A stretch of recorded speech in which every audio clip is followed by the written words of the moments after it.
What's up, FreeCAD folks? Design Weaver here, and I got a new workbench that I'd like to show you guys. Some of you may know that I've been releasing quite a few macros over this last year, and last weekend I decided I would try and put them together into a new workbench to show the workflow I've been attempting to make. The name of that new workbench is Detessellate. Purpose of Detessellate is to assist in attempting to reverse engineer meshes back into a proper 3D topology. The approach that I've introduced with this is to attempt to create sketch using planes of the tessellated solid body that results from conversion of a mesh and transforming those sketches in 3D space so that they can be extruded in either part design work. These are the macros that are all included. They all have icons. They'll all be installed with the workbench. And if you don't desire to have the entire workbench, you can still get all the macros separately on my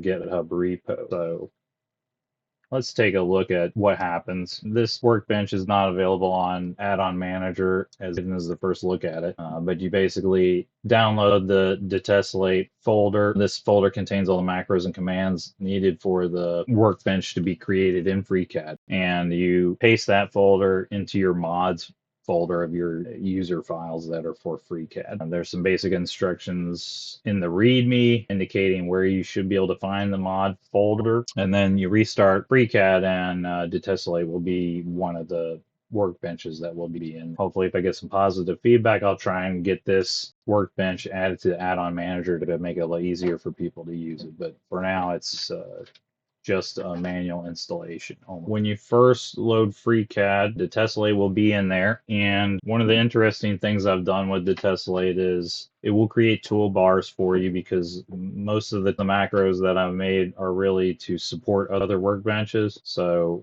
we'll go to the Detessellate workbench, and this is one of the toolbars. This is a global toolbar.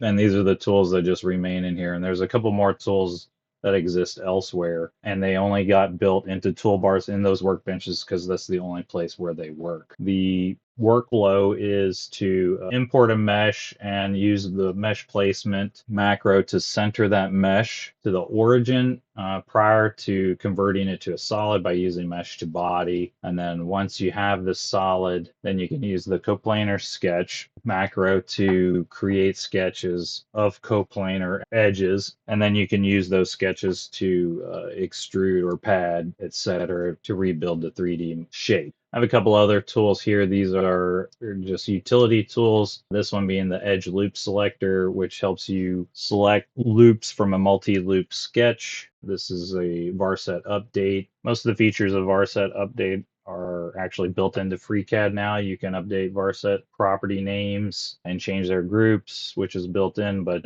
this macro allows you to also change the tooltip and a couple other items, which I don't think are yet available to be changed natively. The other toolbars that get created are there's one in part design.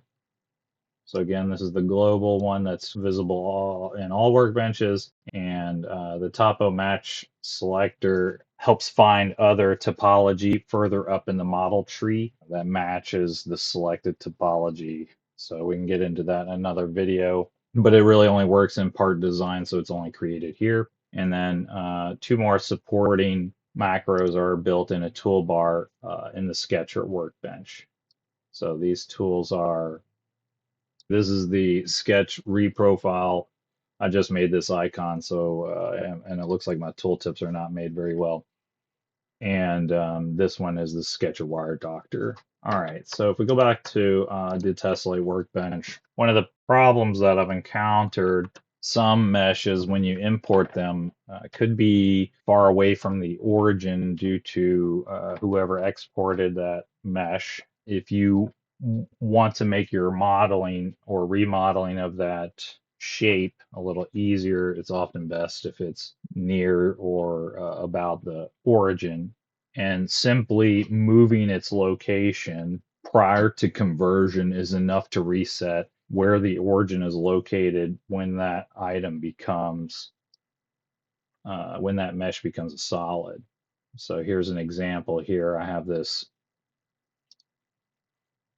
mesh that I imported from Hatch. This is something I downloaded. It's a model. This is one piece of a much larger model.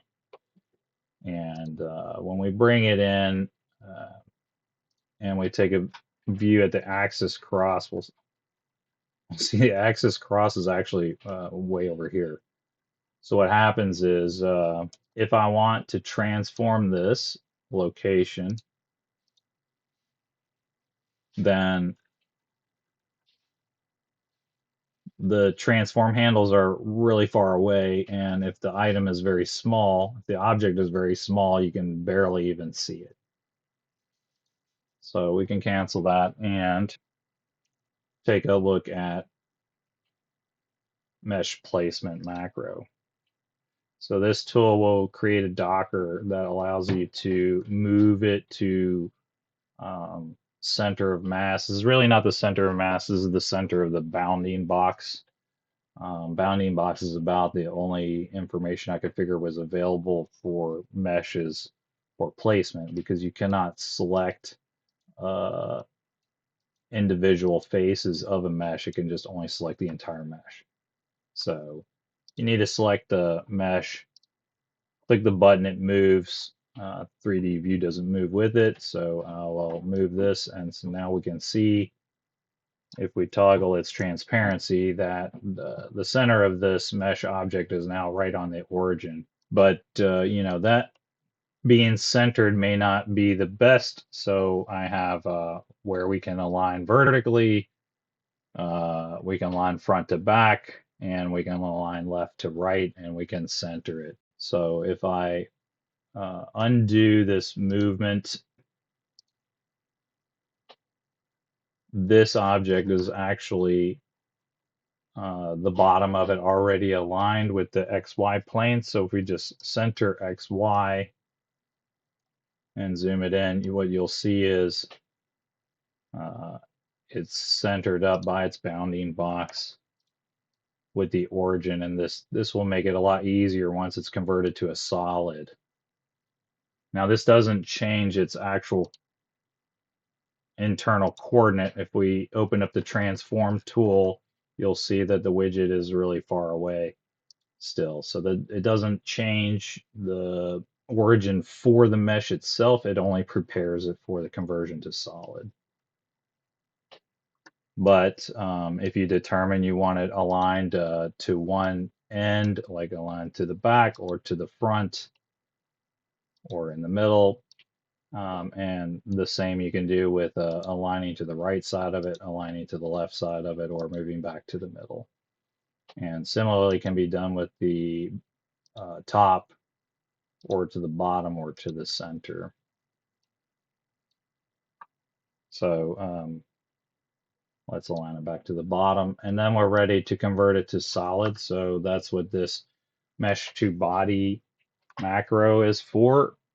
I have another video showing how mesh to body works, but it will delete that mesh after it successfully converts it to a solid. So it keeps the solid for use in part workbench and also sets that solid as a base feature in a new body for use in part design. Now, once you have a solid, then we can try and figure out how to rebuild this shape. And so we don't need mesh placement anymore. We can close that. You can select a face and run the coplanar sketch. So coplanar sketch will try to highlight all of the coplanar edges based on your selection. And we can first collect the edge data. This will get all the vertex and edge data from the entire object. And then this tolerance is the base tolerance of FreeCAD. And what I've found is trying to find other loops that tolerance is too tight, so there's an ability to adjust the tolerance. But if you have a perfectly flat plane, such as this face, and we know it is because the refine worked and there are no extra edges in it, then select coplanar edges. We'll select all the edges of that face. And then a new button pops up to create a sketch from that selection. So we create a sketch and we get a choice of do we want a standalone sketch? So not in any body. Do we want to create a new body and put it in there, or do we want to add it to one of the existing bodies? So I will create a new body and we'll stick it in there. And now it's a little curious, right? Because we don't see anything from the sketch. And the reason is because the sketch gets made with all um, construction geometry.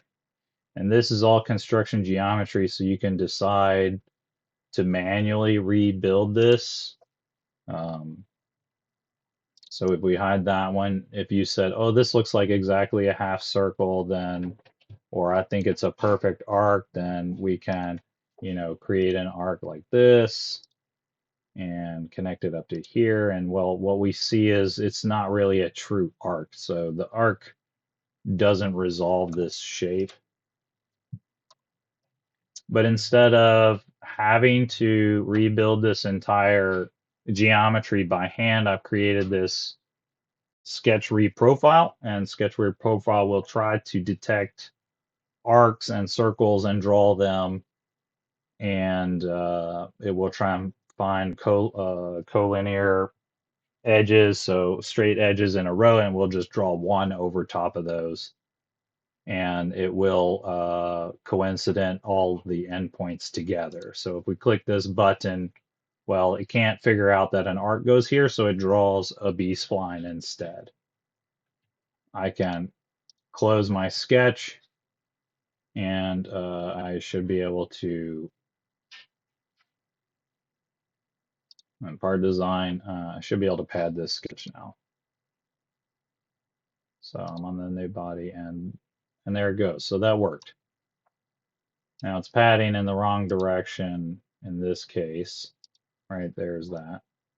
And I don't know what this length is. I can measure it and find out what to pad it. But that's the basic workflow, which is to center the mesh near the origin, convert that mesh to a solid, use coplanar sketch to create sketches, and then rebuild it piece by piece. One other item I have is the coplanar sketch tool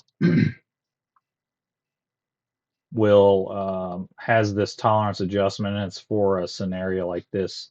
These lines look like they're coplanar and that we should be able to select them. So if you don't have a face to select from, you select two edges. We're going to collect the edge data from this object. And you can either select a face and it's listed here, or you select two edges to define what the plane is. So I'm going to select coplanar edges, and in this case, it got those edges because they make a straight line. But should there be some small amount of variance, then you would use this tolerance to be able to get those lines. Great thing about mesh to body and also mesh placement are they work on multiple objects and do some further conversions analysis and things like that in the background. An interesting and useful approach at trying to rebuild mesh objects back into proper BRAP models without having to go through so many manual steps themselves. I guess let me know what you think. Give it a try. Makes if you find some problems, create an issue in the repo on GitHub, and let me know, and I'll see what I can do about it. Hey, thanks for watching.